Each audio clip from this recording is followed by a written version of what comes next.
Okay, guys, I would ideally like to start things a little differently today than I would normally start for a discussion class. I would like you to get on Zoom. All of you. We'll see how the internet holds up.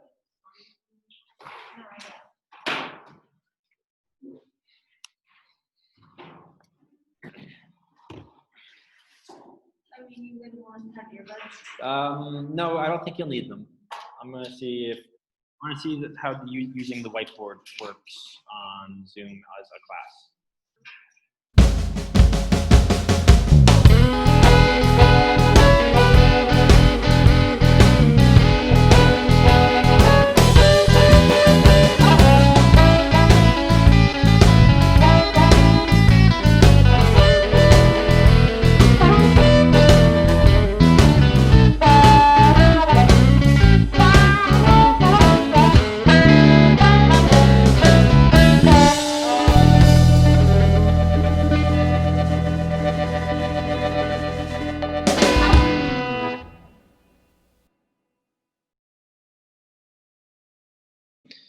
So yeah, not so much. Yes, hello. I have something to say. Okay, yeah, go ahead. I think that the purpose of the author here is very clear because he uses politics examples to clarify the term post-truth, which I think he's making it. Of course, he's hinting to us that, for example, the Donald Trump example, he said he's lying, but this is the author tried to show, yeah, he's lying, but this is how he did it, kind of. Right. Donald Trump is a very good, uses post-truth very well. I mean, to the point where it's one of his aides that came up with the term alternative facts. You have your facts and I have my facts. And you saw that kind of in the conversation between Newt Gingrich and the, can't remember the name of the journalist at the time, but it was right there in the, well, I feel this is true. So most of you probably know who Stephen Colbert is. Yeah, he's the Late Show's host. He was a pretty big name since probably around 2005 anyway. In the kind of like news ideas, he came up with the term truthiness. Hello, Ms. Fredericks. Ms. Fredericks is going to observe my class today. Truthiness is what he defined as a gut feeling, following your gut feeling of truth in spite of what the facts say. And that's what post-truth is kind of talking about here as well, right? And yeah, he uses it, Donald Trump uses it pretty well, but he's not the first nor last person to have used it either, right? If I posted a couple of images to the classroom, we can take a look at them a little bit later. Take a look at one of the other things that you guys, the world is messed up. I think that was the first thing that he said. Yeah. You know what we say, the world is bad and humans are bad. Before it, post-truth was a dispute over disfavored scientific theory. Now it is over a photo of the US Park Service or a videotape of CNN. From this comparison, the power of post-truth has definitely magnified many times, its effects intensified as well, because the battle has now shifted to the political level, leading the US by the US presidential competition. Well, first of all, the idea that pseudoscience or scientific denial is kind of where this started. Again, starting might not be the right point, but like, have you seen people trying to use things like this to deny science? Where at?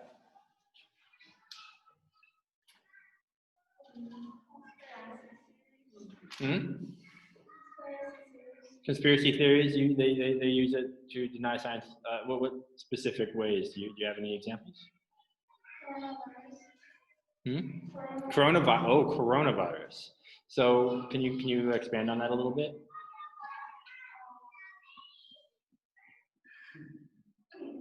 Speaking of little viruses.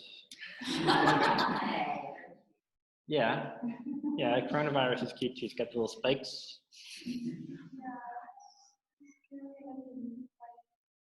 But people who believe conspiracy theories on the fact of like coronavirus. I don't know, just these towards the fact coronavirus exists. They don't want it. I don't know. No, it's okay. Well, let's take a look at some ideas what's the big conspiracy theory of coronavirus? What's it caused by? 5G. Yeah. It's all that bye-bye mama, you know, that you're going to have fast internet. Oh no. That there's got to be some. I mean, I think that dates back even to like cell phones usage, right? Like, what are all these frequencies that we have going through the air? Must have been hilarious the first time said catch a computer virus. Right. I think I know that with phones, when like iPhones first started to become super popular, it was that they could disrupt like hormones and pregnancies. Mm-hmm. You shouldn't keep your cell phone. A man should not keep their cell phone in their pocket. That's a thing that's believed and said. Could affect pregnancies, cause cancer, right? And now this is just the evolution of that, right? Because we're on a pandemic level event. It's 5G. It must be 5G because 5G came along with it. And as we saw last week when we watched a little bit of John Oliver, it's really just about density. When you look at the maps in my lineup, it's all about kind of the same population density. That's where viruses go. Any other thoughts on like science denial? Medicine? Western medicine and Chinese medicine. Ooh, good one. Yeah. So, like, Chinese medicine is the naturally gathered and while Can you speak up a little more, David? Speak louder. I mean, people consider that Chinese medicine naturally gathered and baked, while Western medicine made in the factory, like chemically made. Mm-hmm. So we think that Western medicine has more side effects. Okay. I mean, I'd be curious because I don't know much about it, but is there like traditional Korean medicine or traditional Malaysian medicine at the same time? Oh, maybe like made by leaf or just like patents or whatever. Sure. Well, some people use. How are they old? Yeah. Yeah. Like that is not medicine, just like help to be health, not the just medicine. What's the difference between medicine and helping your body Like, heal itself? I think traditional medicine is just vital, not the help to. Interesting. What about Malaysian traditional medicine? Is there anyone have any ideas? I'm looking to the two Malaysians here. I feel like it's more like ointment. Mm-hmm. I've never seen like pills or medicine that you orally take. Mm-hmm. Like there's definitely like ointments, creams, oils to apply your body. Mm-hmm. And to the sense of like post-truth and pseudoscience and like how are these kind of ideas being distorted? In what way do people look down on these traditional methods? Do they look down on the Western methods? Does it just depend on your culture? Yes, it's both. Absolutely both. Living in China for 9 years, I still don't really believe in the power of Chinese medicine. I mean, where's the scientific evidence? And then at the same time, we had the response is 5,000 years of scientific evidence. You could say the same for U.S. medicine, though, with how highly developed people assume it is and claim it is with technology and cures and everything.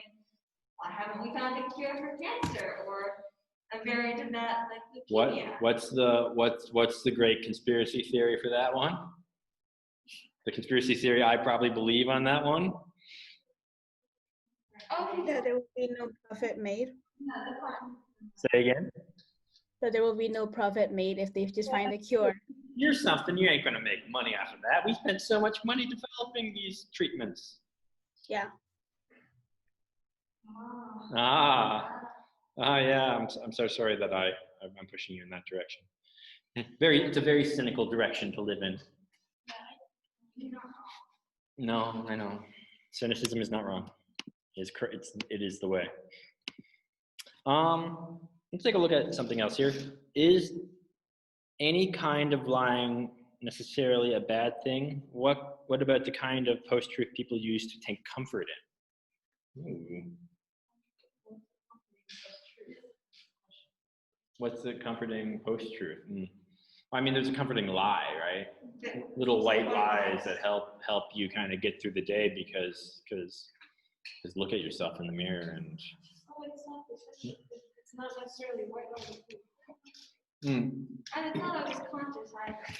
Well, of course. So in the sense of post-truth, when you're kind of purposefully, what's the difference between a white lie and post-truth, or a lie and post-truth? Post-truth can often lead to self-deception. Absolutely. Can a lie not? Can a regular lie not? It can. But with, Post-truth, you know it's not necessarily. Well, no. so you're saying it's the intention that matters, the intention of the person propagating the lie. So Wait, say that again. is it the intention that matters? Like what's my question is, what's the big difference between just lying and post-truth or disinformation? Feeling and lying is an action. They could be both, really. I mean, There's where you live in post-truth, but it's not getting. post-truth is, or like you can think of post-truth and disinformation. Does anyone know what disinformation is? George Carlin talked about it. A little bit. Disinformation is when someone is actively trying to make you believe things that are like adjacent to truth. Well, wouldn't that be more similar to lying than post-truth is? Because if we're talking about actively, then yes, that is complete intention there. Sure. And Isn't also like religious things, religion. in what way? I don't know the word. Okay. Post-truth and religion could be heavily. Oh, heavily joined, and especially in politics, especially if you're looking at U.S. politics, absolutely are. Because there's going to be people that are voting for the person that's going to support the religious values more. And by having kind of choosing to believe a narrative that is easily proven false because it agrees with your values is massive, right? Choice between continuing to believe in your religion, perhaps, and not. Post-truth would be very comforting. Of course, but I don't even think it needs to be that extreme. I don't even think it needs to be that extreme. Heresy? It's not real. Right. Well, let's take a thought of the idea of just like abortion in the U.S., right? There are multiple levels of morality in that debate, and both sides have good points, but it seems as though the country itself says abortions are legal, where a lot of people in this country think it's morally wrong, and thus will align themselves with people that they probably don't agree with morally otherwise, as long as they get what they want for abortions. And so by kind of deciding, oh, well, anyone who is a proper Christian should not morally align themselves with someone like Donald Trump, right? He is not support. He doesn't have the same values.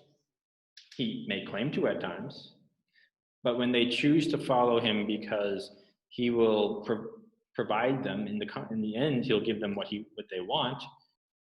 They'll also a lot of them will be and have been saying that no, he's good though. Like he's good because I can't be bad for believing. Exactly, but and in the end, they need to Denying our own selves.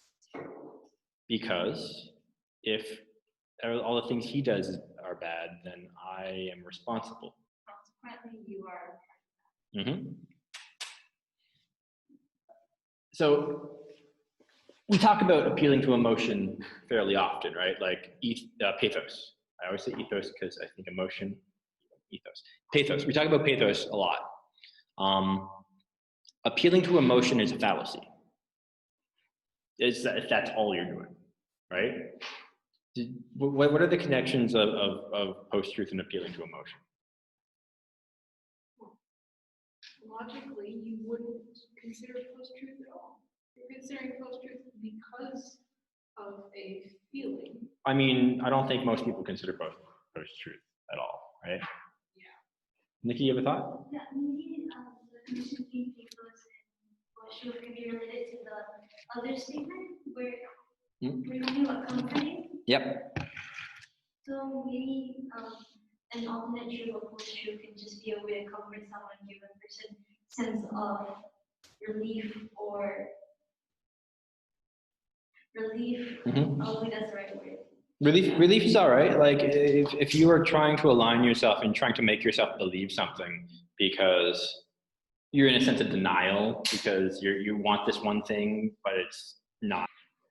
What about fear and anger? If you look at fear and anger and how it's being used in this kind of post-truth, especially on social media, how is it affecting things? They don't draw a line between the difference between fear and anger. Okay, in what way?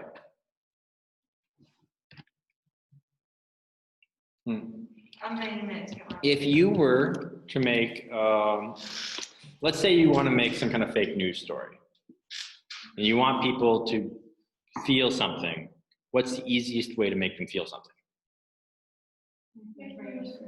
Make them afraid of something, right? Or angry about something. Like, Because those were the ones that tend to give more response. And it's not, when you're feeling afraid or you're feeling angry, do you respond, but do you think about your response? And you're unfiltered. Because those connect directly to human need to be safe and, not die. Pardon? You're not in your right mind when you're angry or you're afraid. And you'll react, not think. You'll have a reactionary response. That's what Trump is very good at doing, is he instills these fears in people. We could connect a million of them to the virus and how it spreads, the dangers of it and whatnot. And then he comes in with this belligerent, loud voice that claims he can solve everything, and because he presents a solution, regardless of evidence or reasoning, it's an answer, and we look to that. Well, let's take a minute and look at how he uses a media cycle when there's something bad happening. When there's something that is happening to his legislation, on a Friday night often it'll come out, and then on a Saturday morning he'll tweet something about how a caravan of Mexicans are coming to take your daughters away. And what does that do? It distracts, absolutely. News cycle want to be like, oh, have you heard what the president had to say about? What, Mr. President? Why did you say Mexicans are bad again? I thought they were a big voting bloc for you now. But it distracts the idea of truth and post-truth and all that.